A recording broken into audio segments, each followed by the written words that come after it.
ప్రభునందు ప్రియులైన మీకందరికీ యేసుక్రీస్తు ప్రభువారి నామంలో శుభవందనాలు తెలియజేస్తూ ఉన్నాం. దైవ సేవకులు బ్రదర్ భక్త సింగ్ గారి పరిచర్యలో నుండి దైవ మర్మములు.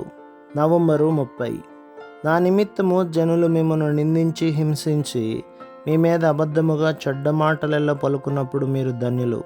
సంతోషించి ఆనందించుడి, పరలోకమందు మీ ఫలం అధికమగును. మత్తయి సువార్త 5వ అధ్యాయం 11, 12 వచనాలు.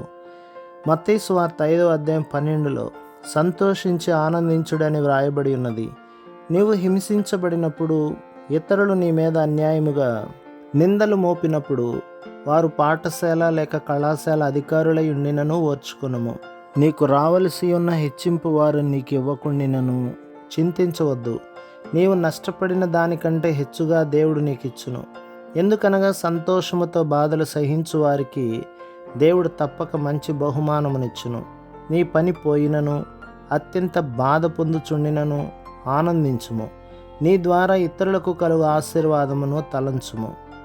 పొరుగువారి వలననో స్నేహితుల వలననో నానా విధములైన శ్రమలు పొందుటకు సిద్ధముగాను సమ్మతముగాను ఉండవలెను.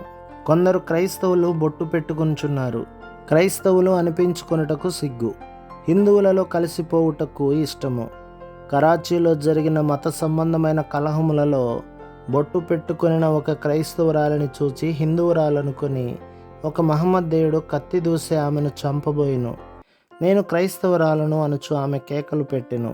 నీవు క్రైస్తవురాలువా అయితే నీ నొసటి మీద ఉన్న బొట్టు ఏమి అని అతడు అడిగెను. వెంటనే కొంత ఉమ్మి నోట నుండి తీసి ఆమె బొట్టును చెరిపివేసెను. అనేక మంది క్రైస్తవులు యేసుక్రీస్తు ప్రభు యొక్క నామము కొరకు సిగ్గుపడుచున్నారు. వారు శ్రమలను భరించుటకు భయపడుదురు.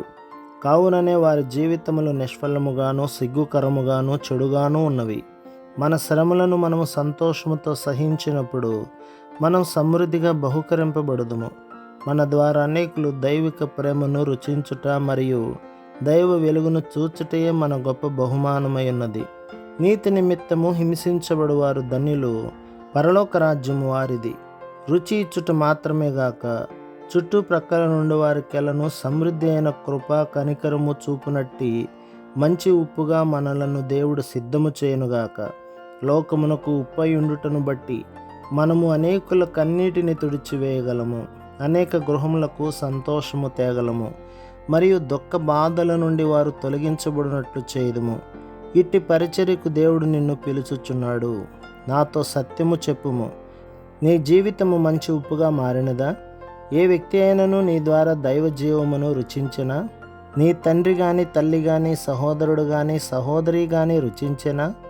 నేను క్రైస్తవుడనైనప్పుడు మన గొప్ప మతమును ఎందుకు విడిచితివి అని మా తల్లి అడిగెను. నేనిట్లు ప్రత్యుత్తరం ఇచ్చి తిని, అమ్మా, ఈ మాట చెప్పుడి. నన్ను మీకంటే ఎక్కువగా ప్రేమించేవారున్నారా?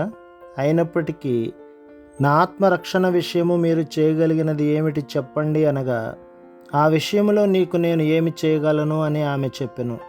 అప్పుడు నేను ఆ కారణము చేతనే యేసుక్రీస్తు ప్రభువును నా రక్షకునిగా అంగీకరించి తిని, ఆయన నా ఆత్మను రక్షించి ఉన్నాడు. మీ రక్షణ కొరకు కూడా నేను ప్రార్థన చేయుచున్నాను అంటిని.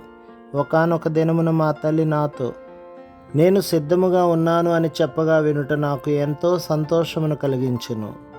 నిన్ను నీవు తగ్గించుకొని నీ పాపములను ఒప్పుకొని ఎడల యేసు ప్రభువు నిన్ను తన రక్తమందు కడిగి నీకు క్రొత్త జీవమునిచ్చును. ఆ జీవము నీలో ప్రవేశించగా నీవు ఉప్పు వలె నగుదువు. అప్పుడు నీవు ఎక్కడకు వెళ్ళినను ఎల్లప్పుడూ క్రొత్త రుచి, క్రొత్త ఆశీర్వాదమును ఇవ్వగలవు. ప్రభు మిమ్మును, మీ కుటుంబమును, మీ సంఘమును దీవించి ఆశీర్వదించునుగాక. ఆమేన్.